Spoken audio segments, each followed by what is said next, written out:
Okay, imagine this. It's a Tuesday night, 5 years into marriage. He's chopping onions, she's hunting for a spice. Her phone pings. It's from a difficult aunt. Classic passive-aggressive text. Oh, the dreaded family text. I know exactly what you mean. She probably sighs dramatically. Exactly. She reads it aloud, frustrated, and before she can even express it, he just says, without looking up, just texts back, "That's an interesting perspective, Masi. We'll think about it." And then we will never speak of it again. They share this tiny, knowing smile. Ah, that's so good. That quiet understanding, that teamwork. You just know they're on the same wavelength. Right. That's not some grand romance movie scene.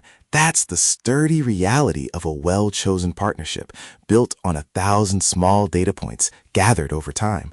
It's the result of a deliberate, unhurried courtship. Which feels a million miles away from the typical Indian matrimonial search, doesn't it? The pressure is immense. January family meeting, March roka, November wedding date.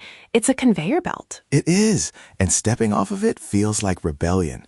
But here's the truth. Backed by every credible study on marital satisfaction, from Gottman to sociological surveys, the single greatest predictor of a happy, stable marriage is the length of the pre-engagement courtship. Wait, really? So resisting the rush actually makes your marriage stronger? Absolutely. We took our time isn't an apology. It's a flex. It's saying we didn't just fall for the highlight reel. We auditioned each other for the long, unglamorous, beautiful reality of a shared life. Oh, I love that. Auditioned each other for the long, unglamorous reality. That's so true, because life isn't always a highlight reel, is it? Exactly. Think about it. Couple A meets, horoscopes match, families click, engaged in 3 months. Their foundation? Paper compatibility and hope.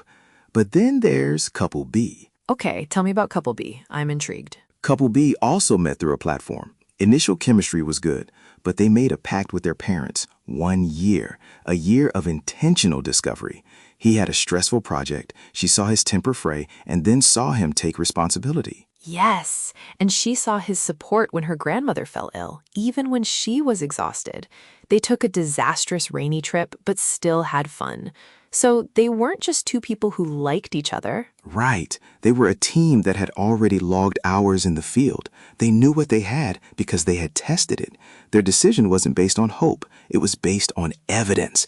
Taking your time is gathering data, Priya, building on stone, not sand. I get the theory, but what exactly does taking time reveal?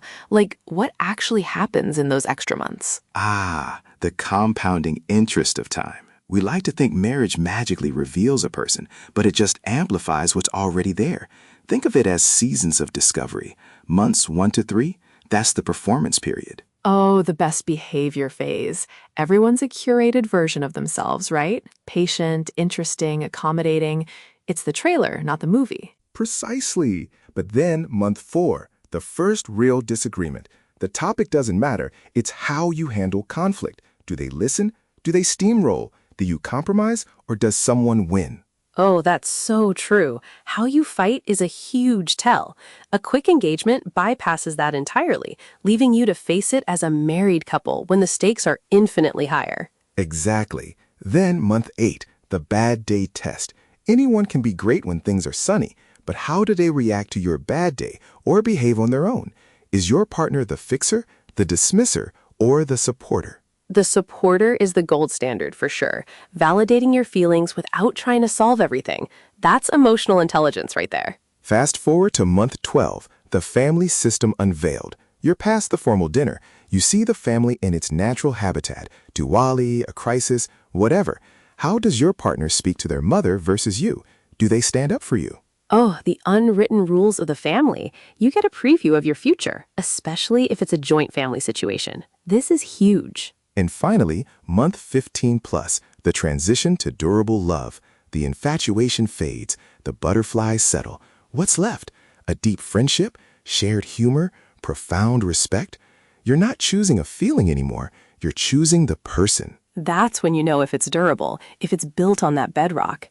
I mean, it's not just about what you learn, but also about what patterns to look out for, right? Red flags? Absolutely. Pressure to accelerate, a constant why wait without genuine understanding, a superficial focus on wedding logistics over getting to know you. or worse, dismissing serious concerns with, "We'll figure it out after we're married." That last one is a big one. And then there's the inability to form a we. If your partner folds to mummy immediately when you try to say you want more time, that's a huge indicator for married life. It is, but you can reclaim your timeline. Frame it not as a rejection of their wishes, but as embracing a more thoughtful process. Say to parents, "We're building a strong foundation, so we want to give it at least a year." Or to a prying relative, "We've decided to get to know each other through all 4 seasons before making a lifelong commitment. We think it's wise. We want to be sure is a sign of maturity, not doubt." Exactly. And this week, ask yourself, what's one topic I've been avoiding with my partner? Maybe debt, mental health, aging parents. How can I create a safe space to gently open that conversation? That's not an interrogation. It's an invitation to vulnerability. It's about seeing if those hard truths can be spoken and held with care. Because here's the thing, that couple in the kitchen, calmly handling the difficult aunt, their trust was forged in those first 18 months. That small choice to wait compounded into a deep well of understanding. It'll help them navigate sick kids, career changes, aging. This isn't about finding someone to marry in 6 months. It's finding the person you want on your team for the next 50 years. Choose slow love, everyone. It's the surest path to a love that lasts.